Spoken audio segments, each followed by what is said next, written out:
नमस्कार दोस्तों, आज हम लोग बात करने वाले हैं कांग्रेस के सबसे बड़े नेता राहुल गांधी के बारे में। राहुल गांधी लोकसभा में विपक्ष के नेता यानी कि लीडर ऑफ ऑपोजिशन है। हाल ही में हुए इंडिया पाकिस्तान वार में देश के पक्ष के नेता और विपक्ष के नेता साथ आकर के देश में एकजुटता दिखाई थी और पाकिस्तान को सबक सिखाने की बात स्वीकारी थी। देश में जितने भी छोटी पार्टियां हैं या विपक्ष की पार्टियां, कांग्रेस जो है, सभी ने एक स्वर में बीजेपी को साथ दिया था और बोला था कि इस बार पाकिस्तान को सबक सिखाना बहुत जरूरी है। इसी बीच भारत सरकार 7 मई को पाकिस्तान पर 9 आतंकी ठिकानों को बर्बाद कर देता है और इस हमले में पाकिस्तान के लगभग 100 से अधिक लोग मारे जाते हैं। वे लोग आतंकवादी हैं और आतंकवादी ठिकानों पर ही हमला किया था भारत ने।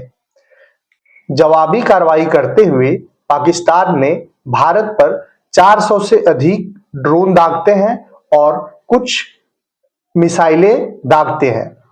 सभी मिसाइल और ड्रोन को भारत और भारतीय सेना ने खत्म कर दिया। किसी की हताहत होने की खबर नहीं आई। ये सभी वीडियोग्राफी के जरिए भारत सरकार दिखा भी रही थी और मीडिया कर्मी भी इसे दिखा रहे थे।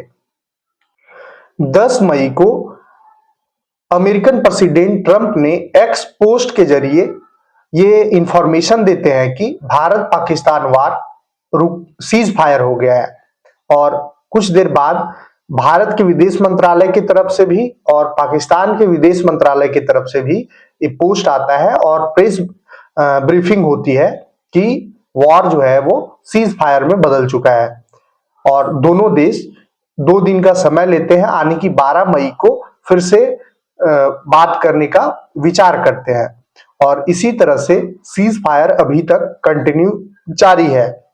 भारत और पाकिस्तान वार में ट्रंप ने सीज फायर के लिए 7 से 8 बार बोला कि हमने वार रुकवाई है।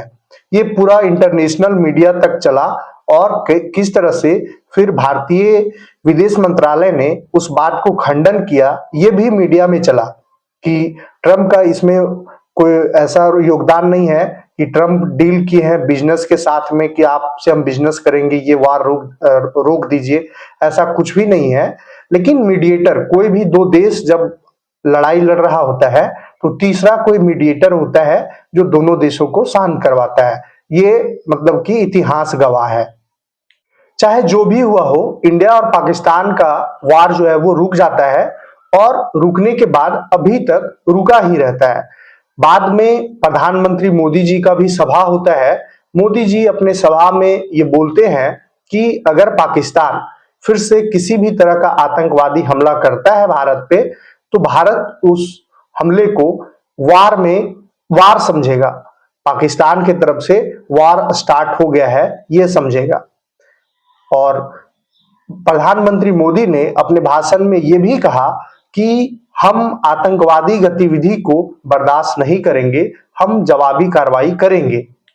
इतना सब होने के बाद राहुल गांधी सरकार से सवाल पूछते हैं। वो भी अपने एक मीडिया इंटरव्यू देते हैं, उसमें सवाल पूछते हैं और अपने जनसभाओं में सवाल पूछते हैं सरकार से कि सरकार के कितने राफेल यानी कि कितने मिसाइल गिरे हैं, यानी भारत के कितने मिसाइल गिरे हैं।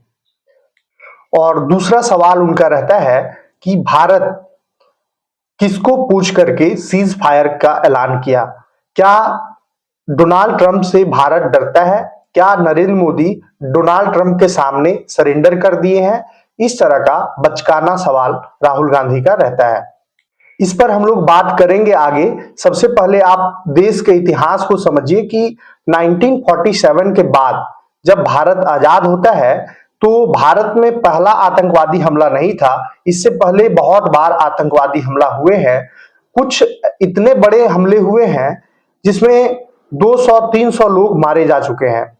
उस हमला को एक एक करके हम लोग समझेंगे और फिर हम लोग राहुल गांधी का एक्टिविटी और कांग्रेस का एक्टिविटी का पर्दाफाश करेंगे।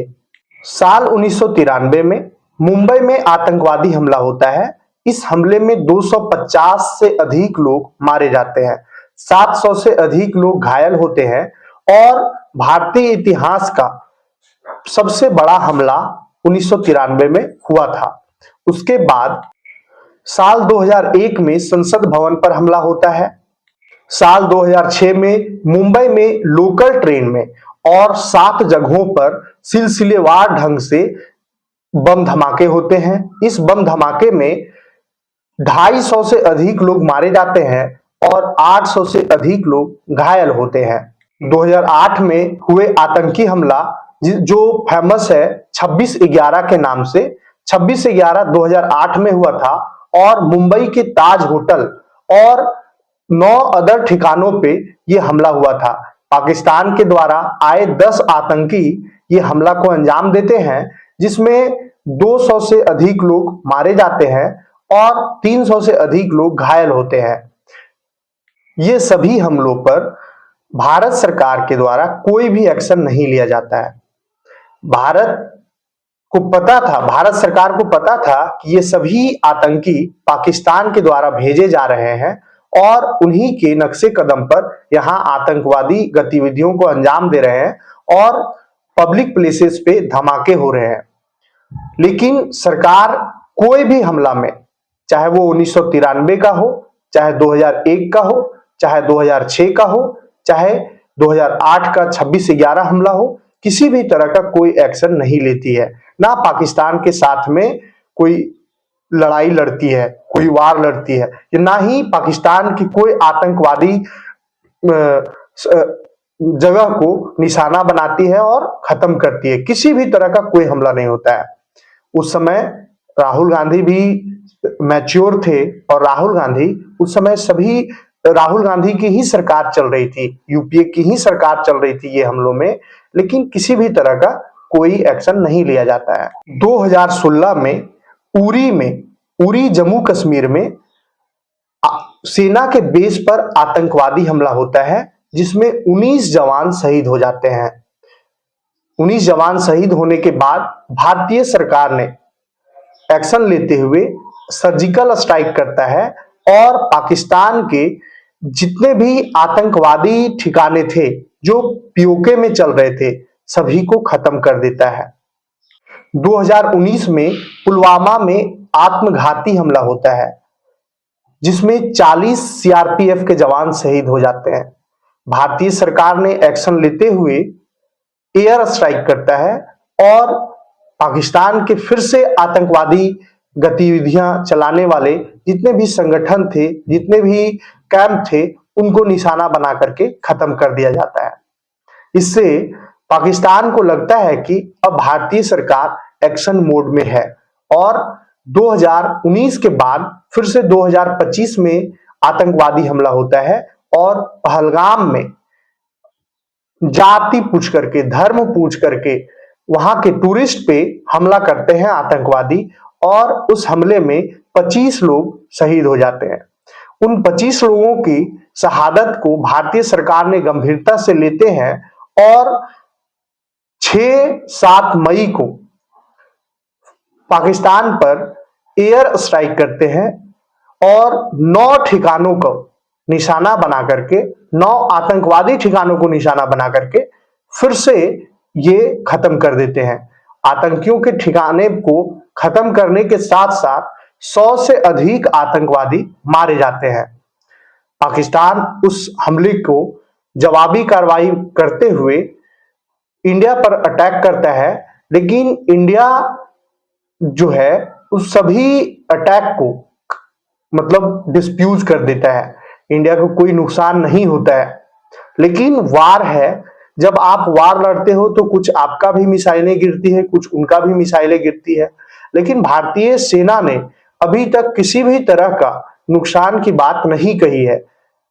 लेकिन देश के सबसे बड़ी पार्टी और विपक्ष के नेता राहुल गांधी और कांग्रेस, ये दोनों सरकार से और सेना से सवाल पूछ रहे हैं कि सरकार जो है ये बताए कि भारतीय सेना का कितना एयर क्राफ्ट जो है वो गिराए गए पाकिस्तान के द्वारा। भारतीय सेना को क्या नुकसान हुआ, ये बताइए।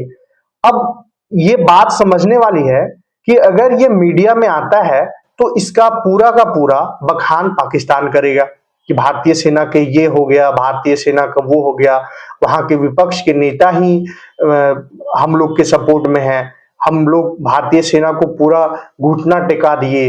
ये सभी जो है वो झूठ फरेब अपना चलाना स्टार्ट कर देगा दुश्मन देश। लेकिन कांग्रेस को ये बात नहीं समझ में आती है, वो अपना राजनीति रोटी सेकने के लिए किसी भी हद तक जा सकती है।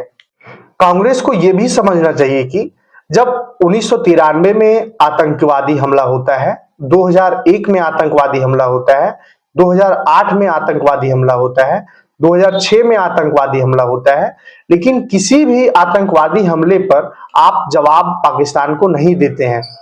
अब मुंहतोड़ जवाब मिल रहा है। जितने बार भी 2016, 19 या फिर 25 में आतंकवादी हमले हुए, सभी में जवाब दिया गया।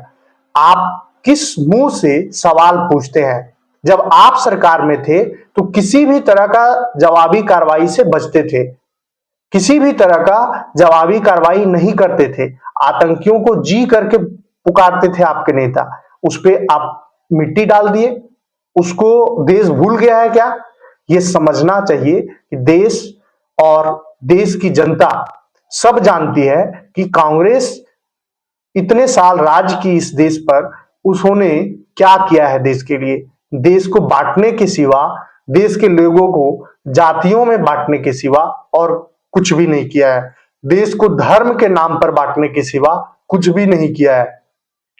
जब 2016 में उरी अटैक हुआ और उरी अटैक के बाद सर्जिकल स्ट्राइक हुआ, तो भारत सरकार से वही कांग्रेस और विपक्ष के कुछ नेता सरकार से वीडियोग्राफी मांगने लगे कि ये झूठ बोल रही है सरकार। 2019 में जब अटैक हुआ, पुलवामा का अटैक, उसमें एयर स्ट्राइक किए भारतीय सेना ने, उस पर भी वीडियोग्राफी मांगने लगे और सेना के एक्टिविटी पे सवाल पूछने लगे। 2025 में जब वार हुआ और ये 2-3 दिन के अंदर में ही कार्रवाई, वार नहीं बोल सकते, कार्रवाई हुई जब पाकिस्तान पे, और पाकिस्तान 2 ही दिन में घुटना टेक दिया। पाकिस्तान की तरफ से ही ऑफर आया था सीज फायर का और सीज फायर भी हुआ, लेकिन भारत तब तक अपना कार्रवाई कर चुका था। लेकिन फिर से इनको साक्ष्य चाहिए, फिर से इनको वीडियो चाहिए और फिर से इनको चाहिए कि भारत के कितने एयरक्राफ्ट गिरे हैं, भारत के कितने नुकसान हुए हैं सेना के। भैया, ये राजनीतिक मामला नहीं है, ये देश हित का मामला है, ये सेना का मामला है। इसमें सवाल ना ही पूछे और ना ही जाने तो बेहतर होगा। ये अंदरूनी मामला है देश का। अगर आप इसको मीडिया के सामने लाते हैं तो ये फिर पूरा का पूरा मतलब देश की अस्मिता पे सवाल खड़ा करेगा। दूसरी बात कि जब कार्रवाई हो चुकी है तो इसमें अब सवाल के क्या गुंजाइश बनते हैं? आपको विपक्ष का नेता बनाया गया है तो देश के नेता हैं आप, देश के विपक्ष के नेता हैं। देश में रोजगार मिल रहा है कि नहीं, उस पर बात करें। देश में देश का उत्थान हो रहा है कि नहीं, उस पर बात करें। देश में सेना क्या कर रही है, उस पर बात करना हमको लगता है कि उचित नहीं है। और देश की सुरक्षा का मामला हो तो वहां सवाल नहीं करना चाहिए। इतने बड़े नेता हैं तो आपको समझ आना चाहिए इतना। धन्यवाद।